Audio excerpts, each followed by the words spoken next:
नमस्कार, प्रिया क्रिएशनमध्ये आपल्या सगळ्यांचं मनापासून स्वागत। आजच्या व्हिडिओमध्ये आपण हे एक ड्रेस मटेरियल आहे आणि त्याच्यापासून सुंदर असा अंब्रेला लॉंग ड्रेस मी स्टिच केलेला आहे।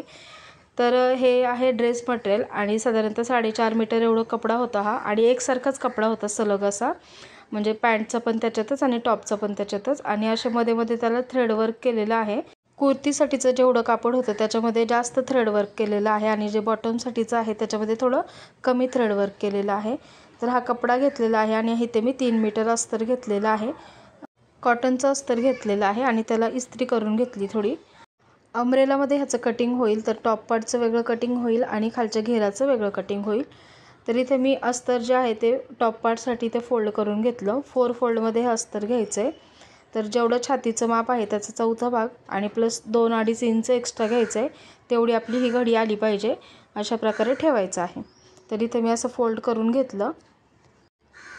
टॉप पार्टचं पहिल्यांदा कटिंग करून घेणार आहे। तर वरच्या भागाची उंची आहे 14 इंच तयार, तर 15 इंचावर मी इथे मार्किंग करून घेतलं। समांतर अंतरावर 15 इंचावर मार्किंग केलं, लाईन ड्रॉ केली।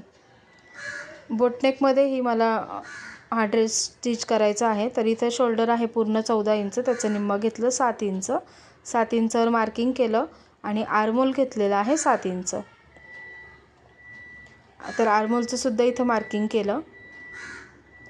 आता जी आर्महोलची लाईन आहे त्याच्यावर छातीचं चौथ्या भागाचं मार्किंग करायचं। तर 38 साईजचा हा ड्रेस आहे। आता हे मी माप अंगावर घेतलेलं आहे, त्याच्यामुळे मी इथे लूजिंग दिलेलं आहे। तुम्हाला परफेक्ट फिटिंगमध्ये हवा असेल तर लूजिंग नाही दिलं तरी चालेल। तर छातीचा चौथा भाग 9.5 इंच, त्याच्यामध्ये अर्धा इंच लूजिंग आणि पुढे 2 इंच शिलाई मार्जिन। खाली कमरेचा चौथा भाग घ्यायचा आहे, त्याच्यामध्ये अर्धा इंच मी लूजिंग दिलेलं आहे, परत 1 इंच बॅकच्या आणि फ्रंटच्या टक्ससाठी दिलेले आहेत आणि 2 इंच शिलाई मार्जिन। तर इथे तुम्हाला परफेक्ट फिटिंगमध्ये हवा असेल तर लूजिंग द्यायचं नाही आहे आणि जर तुम्हाला थोडंसं लूज हवा असेल तर अर्धा इंचाचं लूजिंग ॲड करायचं आहे। आणि हे सगळं माप मी अंगावर घेतलेलं आहे। त्याच्यानंतर कमरेच्या बाजूने 1 इंच इथे वरती मार्किंग केलं आहे आणि असा गोलाकार शेप कमरेच्या बाजूने दिला आहे। इथे गळा रुंदी घेतलेली आहे 3.25 इंच, 3.25 इंचावर असं मार्किंग केलं। बोटनेकमध्ये हा ड्रेस आपल्याला स्टिच करायचा आहे। तर इथे फ्रंटचा नेक घेतलेला आहे मी 6 इंच तयार, 6.5 इंचावर मार्किंग केलं आणि हा असा बॉक्स ड्रॉ करून घेतला आणि ह्यामध्ये पंचकोनी गळ्याचा आकार दिलेला आहे। तर बघू शकता इथे अशा प्रकारे गळ्याचा आकार देऊन घेतला। शोल्डर उतार द्यायचा आहे अर्धा इंच, तर शोल्डरच्या साईडला मी डाऊन केले अर्धा इंच आणि हा पॉईंट इथे जोडून घेतला। तर हे असं मार्किंग आपलं झालेलं आहे। आता आर्महोलचं मार्किंग करण्यासाठी 1 इंच क्रॉस घेतलं आणि इथे आर्महोलचा आकार दिला। हा बॅकच्या आर्महोलचा आकार झाला। फ्रंटचा आकार देण्यासाठी आतमध्ये 1 इंच घेतलं आणि ही लाईन अशी क्रॉस जोडून घेतली। त्याच्यानंतर इथून 1 इंचावर मार्किंग केलं आणि परत फ्रंटच्या आर्महोलचा आकार दिलेला आहे। तर असं हे आपलं मार्किंग झालं। आता केलेल्या मार्किंगप्रमाणे ह्याचं कटिंग करायचं आहे। साईडने कटिंग केलं आणि पहिल्यांदा बॅकच्या आर्महोलचा आकार कट केला, त्याच्यानंतर वरच्या बाजूने कटिंग करून घेतलं, कमरेच्या बाजूने गोलाकार आकार देऊन घेतला। आता फ्रंट आणि बॅक दोन्ही भाग वेगवेगळे करायचे आणि मग फ्रंटच्या भागाचं कटिंग करायचं आहे। शोल्डर उतार सुद्धा कट केला आहे आणि फ्रंटच्या आर्महोलचा आकार कट केला। तर हे असे आपले दोन्ही पार्टचं कटिंग झालेलं आहे। इथे मी बॅकच्या नेकचा आकार कट करते, तर 3.25 इंच गळा रुंदी घेतली आणि बॅकचा गळा घेणार आहे 8.5 इंचावर मार्किंग केलं आणि असा बॉक्स ड्रॉ करून घेतला। वरती 3.5 इंचावर मार्किंग केलं आणि छोटा नेक इथे ड्रॉ करून घ्यायचा आहे। त्याच्यानंतर खाली तुम्हाला हवा तो शेप इथं तुम्ही ड्रॉ करू शकता। तर इथं मला जसा पाहिजे आकार तसा मी ड्रॉ करून घेतला आहे। थोडंसं मला छोटासा वाटत होता हा, म्हणून मी परत थोडंसं खालून मार्किंग करून घेतलं आहे। आता इथे केलेल्या मार्किंगप्रमाणे कटिंग करून घ्यायचं। तर हे बॅकच्या भागाचं सुद्धा कटिंग झालेलं आहे। तर अशा प्रकारचा हा आकार दिसेल गळ्याचा। तर आता बॅक आणि फ्रंट कटिंग करून झालेलं आहे। तर मेन फॅब्रिकवर ह्याचं मी कटिंग करून घेणार आहे। तर इथे जास्त जी एम्ब्रॉयडरी दिसते तर त्याच्यावर मी फ्रंटचा भाग कटिंग करून घेणार आहे। डिझाईन व्यवस्थित सेट केलं पहिलं आणि थोडं एक्स्ट्रा साईडने कटिंग करून घेतलेलं आहे। हा फ्रंटचा भाग कट केला आणि त्याच्याच वरती इथे मी बॅकचा भाग आहे तो पण ठेवलेला आहे आणि तो सुद्धा कटिंग करून घेतलेला आहे। थोडं एक्स्ट्राच कट करायचं आहे। आता इथे स्लीव्ससाठी त्यांनी जो पॅटर्न दिला होता तर डायरेक्ट मी मेन फॅब्रिकवरच कटिंग करून घेणार आहे। तर पॅटर्न व्यवस्थित सेट करून घेतला पहिल्यांदा आणि तो बरोबर सेंटरला फोल्ड केला। तर हे 4 फोल्ड झालेलं आहे, 4 लेयर झालेले आहेत ते। तर इथे डबल स्लीव्हचं आपलं कटिंग होणार आहे। तर इथे स्लीव्हची तयार उंची आहे 10.5 इंच, तर 11.5 इंचावर मी मार्किंग केलं। स्लीव्हजला अस्तर लावणार नाही आहे, त्यामुळे डायरेक्ट मेन फॅब्रिकवरच कटिंग केलेलं आहे। तर 11.5 इंचावर इथे मार्किंग केलं, समांतर अंतरावर 11.5 इंचावर मार्किंग केलं आणि स्लीव्हची घडी घेतलेली आहे इथे 10 इंचाची। 10 इंच असं मार्किंग केलं आहे। त्याच्यानंतर कॅप हाईट दिली 3 इंच आणि 2 इंच आतमध्ये मार्किंग केलं आहे आणि इथून असा स्लीव्हचा आकार दिलेला आहे। त्याच्या आतल्या बाजूने अर्धा ते पाऊण इंच आतून आतल्या मुंड्याचा आकार दिलेला आहे। खाली दंडघेर घेतला 5.5 इंच आणि दंडघेराचा निम्मा 5.5 इंच आणि त्याच्या पुढे 2 इंच शिलाई मार्जिन असं मार्किंग केलं आणि हे 2 पॉईंट्स इथे जोडून घेतले आणि केलेल्या मार्किंगप्रमाणे आता इथे कटिंग करून घेतलं। तर हे असं आपलं स्लीव्हचं कटिंग झालेलं आहे। आता हे ओपन करून घेतलं आणि फ्रंटच्या मुंड्याचा जो आकार आहे तो देऊन घेतलेला आहे आणि सेंटरचं सुद्धा मार्किंग केलेलं आहे आणि फ्रंटला फ्रंट असं नाव दिले म्हणजे जोडताना कन्फ्युजन होणार नाही। तर असं टॉप पार्ट आणि स्लीव्हचं आपलं कटिंग झालेलं आहे। आता राहिलेलं जे कापड आहे त्याच्यामध्ये अम्ब्रेला घेर कट करायचा आहे। तर इथे मी कापड एकसारखं कट करून घेतलं आणि जे राहिलेलं कापड आहे ते डबल फोल्डमध्ये आता ठेवणार आहे। तर इथे ही खाली बॉर्डर दिसतीये, तर ही बॉर्डर मला नको आहे, त्याच्यामुळे ती बॉर्डरसुद्धा मी कट करून घेतली।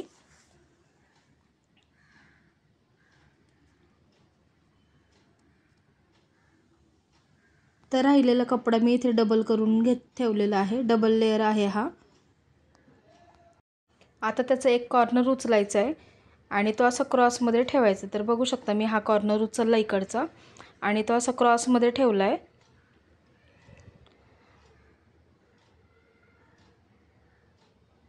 तर इथे असा एक कॉर्नर तयार होईल, इथे कोन तयार होईल आणि इथे एका बाजूला जॉईंट असणार आहे, दुसऱ्या बाजूला सगळे पार्ट ओपन असणार आहेत।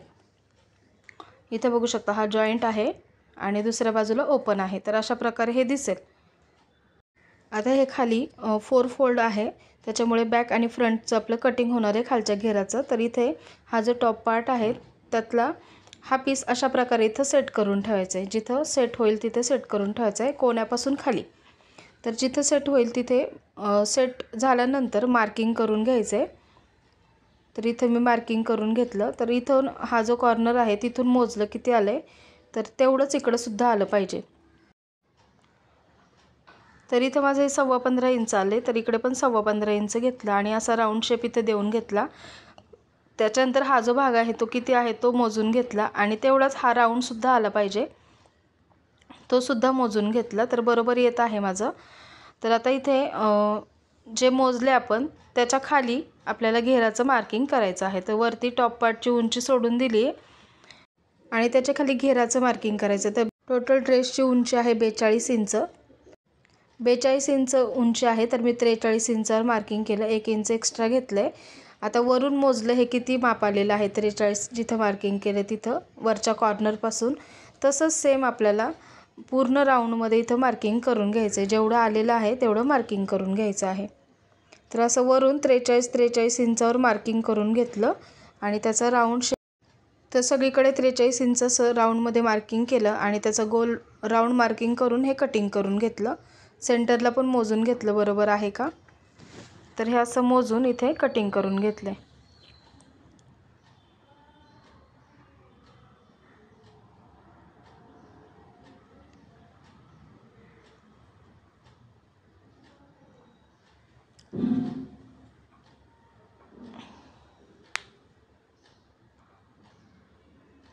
तर असा हा घेर होईल फ्रंटसाठी आणि बॅकसाठी। जर सेंटर होतं तिथं सेंटरचं मार्किंग करून घेतलंय, इथं बघू शकता दोन्ही पार्टला। तर असा हा घेर आपला खालचा तयार होईल। अस्तरचं घेराचं कटिंग करण्यासाठी अस्तर राहिलेलं मी इथे 4 फोल्डमध्ये करून ठेवले। त्याची फोल्ड बाजू माझ्याकडे आहे, ए लाईनमध्येच मी हे कटिंग करणार आहे। तर हा जो वरचा भाग आहे तो इथं ठेवला आणि त्याचा कमरेकडचा गोलाकार शेप ड्रॉ करून घेतला आणि तिथून खाली असं ए लाईनमध्येच मी हे ड्रॉ करणार आहे। जेवढी मेन पार्टची उंची आलेली होती खालच्या घेराची तेवढीच उंची मी इथे अस्तरची सुद्धा घेतलेली आहे। मी फोल्ड करताना त्याला जास्तीचं फोल्ड करणार आहे, म्हणजे मेन फॅब्रिकपेक्षा अस्तरची उंची फक्त 1 इंच कमी झाली पाहिजे। अशा प्रकारे इथे मी मार्किंग करून घेतलं आणि ए लाईनमध्ये हा घेर जोडून घेतला आणि त्याच्यानंतर इथे 1 ते 1.5 इंच असं क्रॉसमध्ये वरती मार्किंग करायचं आहे आणि हा राऊंड इथं द्यायचा आहे असा गोलाकार। त्याच्यानंतर हा भाग इथे जोडून घ्यायचा आहे। तर हे माझं मार्किंग झालेलं आहे। आता केलेल्या मार्किंग प्रमाणे खालच्या घेराचं सुद्धा हे कटिंग करून घ्यायचं आहे। खालच्या घेराचं सुद्धा इथं केलेल्या मार्किंग प्रमाणे कटिंग करून घेतलंय। तर असं हे टोटल आपलं ड्रेसचं कटिंग झालेलं आहे। हे सुद्धा ओपन केलं आणि ह्याचं सुद्धा सेंटर पॉइंट मार्किंग करून घेतलं। तर आता संपूर्ण ड्रेसची ही आपली कटिंग झालेली आहे। आता स्टिचिंग बघूया। तर खाली मेन फॅब्रिक सरळ ठेवलंय, फ्रंट पार्ट मी घेतलाय स्टिचिंग करण्यासाठी। त्याला पिना लावून घेतल्यात आणि जसा गळ्याचा आकार आहे त्याप्रमाणे स्टिच करून घ्यायचे। एक्स्ट्राचं आतलं कापड आता कट करायचं आहे आणि त्याला छोटे छोटे नॉचेस देऊन ते पलटी करून घ्यायचे। पलटी केल्यानंतर गळ्याची जी बाजू आहे तिथे दाबशिलाई देऊन घ्यायची आहे आणि चारही बाजूंनी अस्तर आहे ते मेन फॅब्रिकला जोडून घ्यायचे।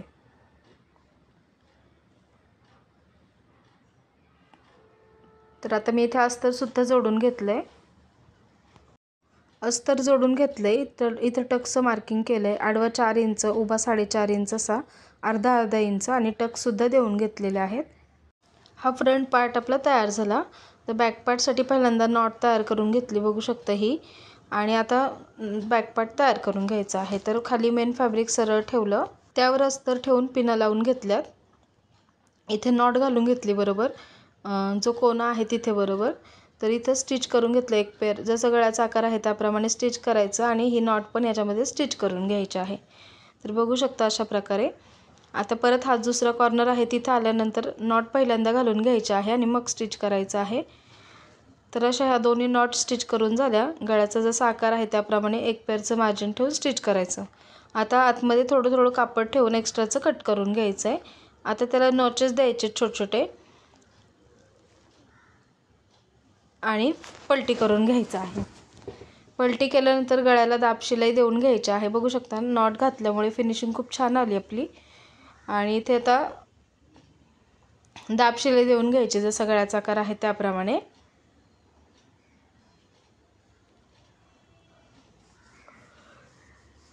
त्यानंतर अस्तर मेन फॅब्रिकला जोडून घ्यायचे आणि चारही बाजूचं जे एक्स्ट्राचं कापड आहे ते कट करून घ्यायचे।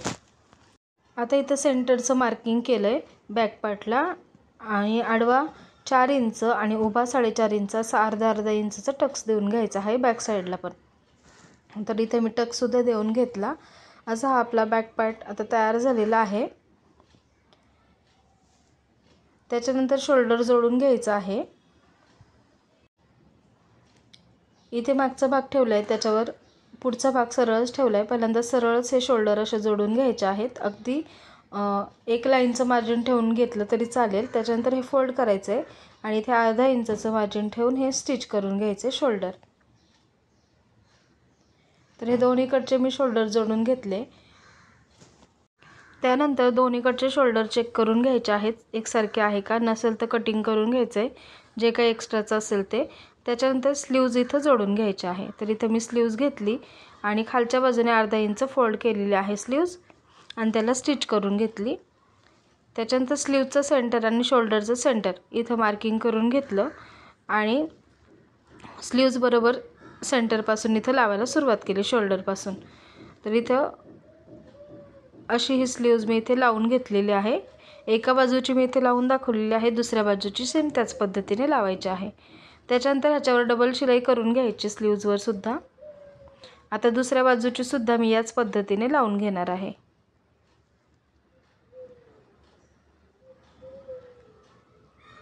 थोडीशी स्लीव्ज इथे माझी एक्स्ट्रा झालेली आहे, तर मग 10ची घडी घेण्याऐवजी 9.5चीच घडी तुम्ही घेऊ शकता।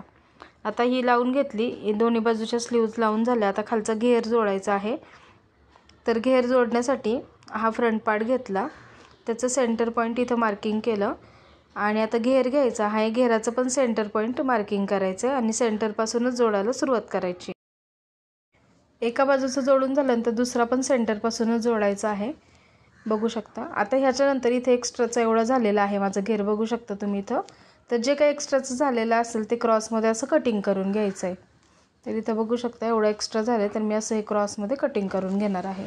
दुसऱ्या बाजूचं सुद्धा झालं असेल तर ते सुद्धा कटिंग करून घ्यायचं आहे। त्याच्यानंतर अस्तरसुद्धा आपल्याला आता जोडून घ्यायचं आहे अशाच पद्धतीने सेंटरपासून। आता अस्तर घेतलं, ते पण सेंटरपासून जोडायला इथं सुरुवात केली आणि वरती इथं अस्तर जोडून घेतलेलं आहे।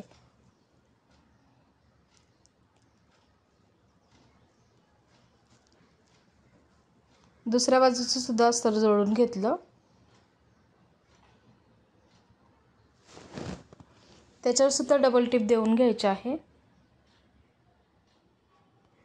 हे असं दिसेल। आता साईडने फिटिंग करून घ्यायचे। दुसऱ्या भागाचं अस्तर घेर पण तसंच जोडून घ्यायचं आहे सेम त्याच पद्धतीने। अस्तर पण एक्स्ट्रा झालं असेल तर ते सुद्धा इथं कटिंग करून घ्यायचं आहे अशा प्रकारे। दोन्ही बाजूचे घेर मी जोडून घेतले। आता जसं फिटिंगचं माप आहे त्याप्रमाणे फिटिंग करून घ्या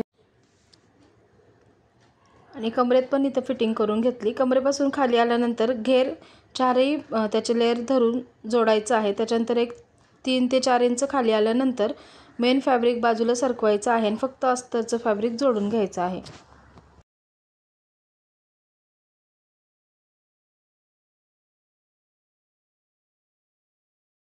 आता जे मेन फॅब्रिक आहे त्याला स्टिच करून घ्यायचं आहे। तर अशाच प्रकारे दुसऱ्या साईडला सुद्धा मी फिटिंग करून घेतलेली आहे। खालच्या बाजूने पिको केला आणि जे अस्तर आहे ते मेन फॅब्रिकपेक्षा थोडं वरच्या बाजूने फोल्ड करून घेतले, वरती फोल्ड करून घेतलेला आहे। तर खूप सुंदर असा हा ड्रेस मटेरियलच्या कपड्यापासून ड्रेस तयार झालेला आहे आणि याचं फायनल लुक तुम्ही बघू शकता आणि फिटिंगला सुद्धा खूप छान बसलेला आहे, कस्टमरला पण खूप आवडला। तर असेच नवीन माझे व्हिडिओ पाहण्यासाठी चॅनलला देखील सबस्क्राईब करा। तुम्हाला कसं वाटलं कमेंटमध्ये नक्की सांगा। खालच्या बाजूने इथे पिको केलं आहे आणि आतलं अस्तर बघू शकता मी असं जास्तीचं फोल्ड केलेलं आहे, ते खाली दिसलं नाही पाहिजे। आणि बॅक साईडला लटकन लावून घेतलेत, 4 लटकन मी बॅक साईडला लावून घेतलेत। तर खूप सुंदर असा हा ड्रेस तयार झालेला आहे। याच्या आधीसुद्धा प्रिया क्रिएशन या चॅनलवर भरपूर व्हिडिओ अपलोड आहेत शिलाईच्या रिलेटेड, तर ते व्हिडिओसुद्धा तुम्ही चॅनलला व्हिजिट करून बघू शकता। ही फ्रंट साईड आहे आणि बॅक साईडला आपण बोटनेक तयार केलेलं आहे, तर ही बॅक साईड आहे। तुम्हाला पण शिवणकामाची आवड असेल आणि असे व्हिडिओ पाहायला आवडत असतील तर चॅनलला सबस्क्राईब करा आणि शेजारचं बेल बटन देखील प्रेस करा। पुन्हा भेटू नवीन व्हिडिओमध्ये। धन्यवाद।